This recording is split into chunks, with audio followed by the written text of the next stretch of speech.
അസ്സലാമു അലൈക്കും വറഹ്മത്തുള്ളാഹി വബറകാതുഹു. എൻ്റെ പ്രിയമുള്ളവരെ, കഴിഞ്ഞ ദിവസം മുംബൈയിൽ നടന്ന ഒരു വേദനയേറിയ ഒരു സംഭവമാണ് നമ്മൾ പറയുന്നത്.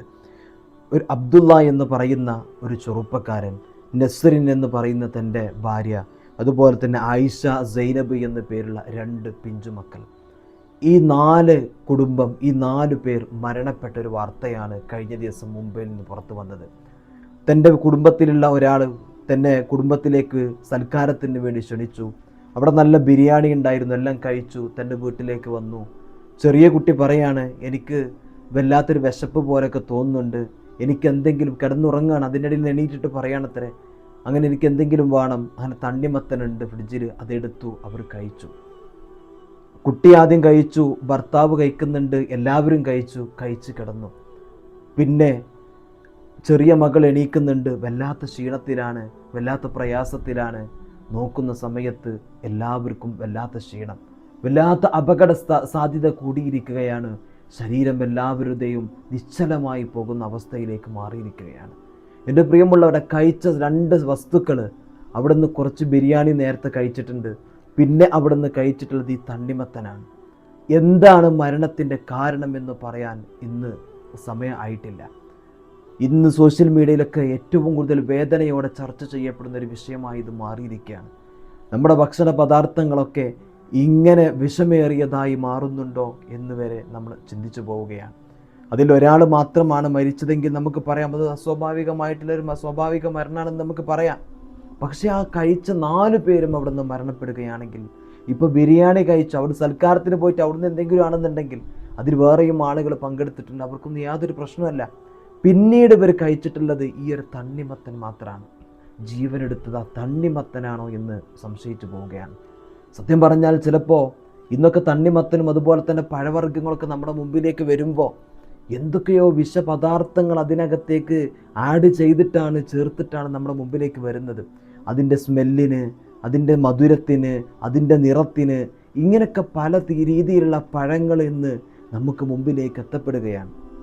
നമ്മളതിൻ്റെ രസവും അതിൻ്റെ രുചിയൊക്കെ കണ്ടുകൊണ്ട് നമ്മളത് വാങ്ങി കഴിക്കുകയാണ്. പിന്നീട് നമ്മൾ എത്തപ്പെടുന്നത് ഇതുപോലുള്ള അപകടങ്ങളിലേക്കാണ്. നമുക്ക് വേണം, ഇപ്പം ഇന്ന് ചൂടാണ്, ഈ വല്ലാത്ത ചൂടിൽ നമ്മളൊക്കെ വീട്ടിനകത്ത് നമ്മൾ മേടിച്ച് വെക്കുന്ന സാധനമാണ് ഈ തണ്ണിമത്തൻ.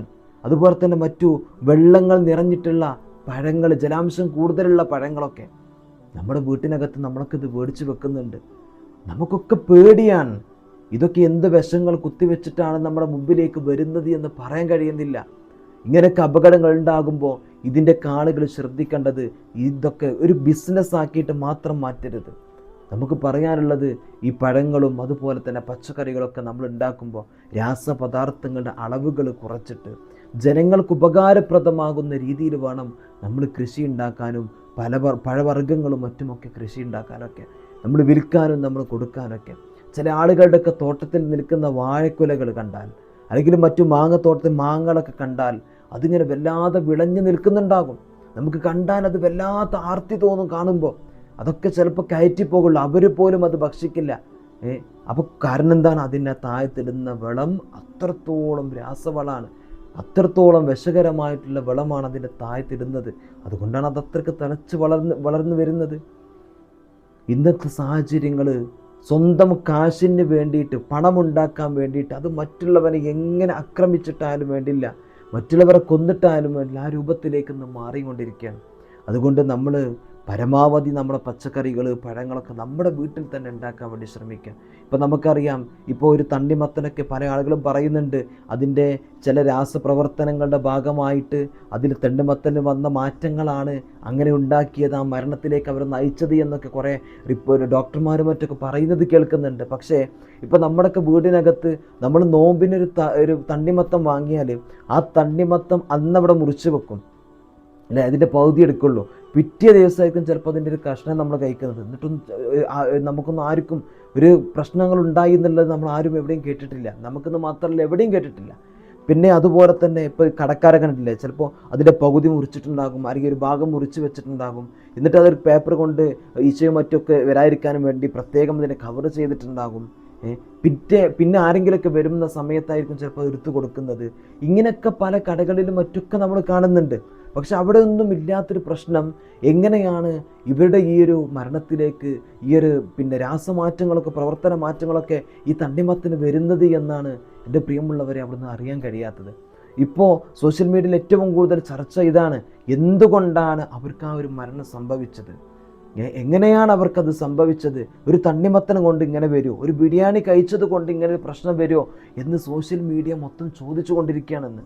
എന്തായാലും അവിടെയൊക്കെ പോസ്റ്റ്മോർട്ടം റിപ്പോർട്ട് പുറത്തു വരട്ടെ. മരിച്ചുപോയ ആ പിഞ്ചു പൈതങ്ങൾക്ക്, ആ സഹോദര സഹോദരിക്ക് അള്ളാഹു മഗ്ഫിറത്തും റഹ്മത്തും കൊടുക്കട്ടെ. അവിടെ പാപങ്ങൾക്ക് പുറത്ത് അള്ളാഹു സ്വർഗം നൽകട്ടെ. ചെയ്ത നന്മകൾക്ക് അള്ളാഹു സ്വീകരിക്കട്ടെ.